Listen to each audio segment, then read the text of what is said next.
আমার খাদ্যাভ্যাসটা একটু অন্যরকম। ঝাল, প্রচুর পরিমাণে ঝাল ছাড়া আমি খাবার খেতেই পারি না। তো আজকে বাবুর আব্বুও অসুস্থ, আমিও অসুস্থ। ভাবলাম এমন কিছু করা যাক যেটা খেতে ভালো লাগবে। তো যখন আমরা অসুস্থ থাকি, আমরা অন্য সাধারণ কোনো খাবার থেকে খিচুড়ি ভর্তা দিয়ে প্রেফার করি। কারণ অসুস্থতার কারণে জিভের স্বাদটা নষ্ট হয়ে যায়। ঝাল হলে তো কোনো কথাই নেই। তো আজকে আমি ভাবলাম কি করব, ফ্রিজে যা ছিল তা দিয়েই আমি জোগাড়পাতি করে কাজ করানো শুরু করলাম। প্রথমে দেখতে পাচ্ছেন পটল ভর্তা করবো, এই জন্য পটলটাকে ছিলে নিয়েছি। এখন আমার শাশুড়ি মা যদি সামনে থাকতো বলতো, এ মা বৌমা কি করছো তুমি, অর্ধেক তো ছিলেই ফেলে দিলে। মানে উনি প্রিফার করে বটি দিয়ে আলু বা পটল সবজি ছেলা, এতে নাকি খুব চিকন চিকন করে ছেলে খোসাটা কম যায়, অপচয় কম হয়।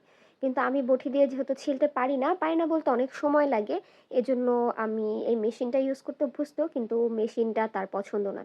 আর আমি যেহেতু পটলের ছোকলাগুলো ফেলে দিব না, এটা দিয়ে একটা কাজ করব, তাই তেমন কোনো সমস্যা নাই, আশা করি অপচয় হবে না। পটলটা কাটার পর ধুয়ে, মানে ছেলার পর ধুয়ে কেটে নিলাম, তারপর আমি পেঁয়াজ কেটে নিচ্ছি। এবং এই ভর্তার জন্য আমার আরও প্রয়োজন হবে কাঁচামরিচ, শুকনো মরিচ, রসুন। আমি একে একে সব জোগাড়পাতি করে নিচ্ছি।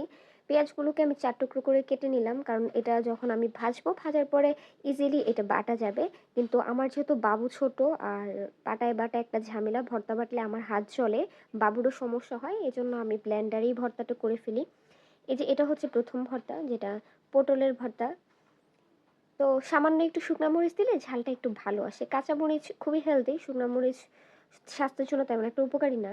তাও ঝাল পছন্দ করি যেহেতু, আর একটু রসুন দিয়ে দিলাম। এটা হচ্ছে ভর্তা নম্বর 1। আর আজকের ভিডিও আমার হাজবেন্ড শ্যুট করেছিল। নরমালি আমি তো এক হাত দিয়ে কাজ করি, আরেক হাত দিয়ে ভিডিও করি। আজকে সে একটু হেল্প করেছিল, যেহেতু অসুস্থ বাসায় ছিল। তো আমি প্রথমে তেল দিয়ে তেলের ভেতরে হচ্ছে এগুলো ভেজে নিলাম। পটল, পেঁয়াজ, রসুন, মরিচগুলো ভেজে নিলাম। ভাজার পরে, মানে ভাজার জন্য আমি ঢাকা দিয়ে দিলাম, যেন ভাজার সাথে সাথে স্টিম বা সেদ্ধ হয়, খুব ভালোভাবে কুকড হয়। একটু পরে আমি ঢাকনা উঠিয়ে নেড়ে চেড়ে দিচ্ছিলাম, না হলে নিচে লেগে যাবে। আপনারা দেখুন, আমি খুব সহজেই ভর্তা করে ফেলি, কিন্তু যারা মনে করে ভর্তা করার ঝুট ঝামেলা নেই, কিন্তু আমার মনে হয় যে নর্মাল রান্নার থেকে যেদিন ভর্তা করি সেদিন ঝুট ঝামেলাও বেশি হয়, সময়টাও অনেক বেশি লাগে। এভাবে নেড়েচেড়ে ভেজে নেওয়ার পরে I prefer and I make sure যে ভালোভাবে কুকড হচ্ছে, সেদ্ধ হচ্ছে। আমি উপরে একটু লবণ ছিটিয়ে দিলাম। লবণটা আপনারা চাইলে আগে পরে দিতে পারেন, কিংবা ভর্তা বাটার সময়, ব্লেন্ড করার সময় দিলেও হয়। কিন্তু আমি একটু আগে থেকেই দিয়ে নিয়েছিলাম। তারপরে দেখুন, এটা হচ্ছে ভর্তা নম্বর 2, যেটা হচ্ছে পটলের খোসাটাকে ভালোভাবে ধুয়ে নিয়েছিলাম, অনেক ভালোভাবে। তারপর এটাতে আমি দিয়েছি কাঁচামরিচ, শুকনো মরিচ, রসুন, পেঁয়াজ। এটাও তেলে ভেজে নিব। হালকা একটু রসুন না দিলে আমার ভর্তার টেস্টটা, মানে আমার কাছে মনে হয় যে ভর্তার টেস্ট এনহ্যান্স হয় না। তো দেখা গেল হয়ে গেছে এই যে। তারপরে 3 নম্বর ভর্তা হচ্ছে শুটকি ভর্তা, যেখানে আমি পুঁটি শুটকি, শুকনা মরিচ, রসুন এবং পেঁয়াজ দিয়েছি। শুটকি ভর্তায় আমি কাঁচামরিচ দিচ্ছি না। কাঁচামরিচ দিলে শুধু কাঁচামরিচ দিয়ে করি, ওইটা আলাদা। আর শুকনা মরিচের শুটকি ভর্তার টেস্টই আলাদা। যারা শুটকি ভর্তার প্রিয় তারা জানেন যে শুকনা মরিচের শুটকি ভর্তার কোনো জুড়ি হয় না। এই যে আমার এটাও হয়ে গেছে। সবগুলো ভর্তা ব্লেন্ডারে ব্লেন্ড করতে গেলে একটু পানি পানি হয়ে যায়। তারপর আমি কুকারে এভাবে দেখুন নেড়ে চেড়ে একটু ভাজা ভাজাও করছি, পানিটাও টেনে যাচ্ছে এবং ভর্তাটা একটু আঠালো আঠালো হয়, মানে পানি ভাবটা চলে গিয়ে ভর্তাটা একটু, এটার কি বলে আমি জানি না, পাটায় বাটলে যেরকম হয় ওরকম করে ট্রাই করেছি। এটা হচ্ছে পটল ভর্তা, এটা পটলের খোসা ভর্তা। যেহেতু আমি ব্লেন্ডারে করেছি, ব্লেন্ডারে করতে গেলে একটু পানি পানি হয়ে যাবে, এটাই স্বাভাবিক। আপনারা পাটায় বেটে ট্রাই করবেন, ট্রাস্ট মি, খেতে খুবই ভালো লাগে। এটা হচ্ছে শুটকি ভর্তা।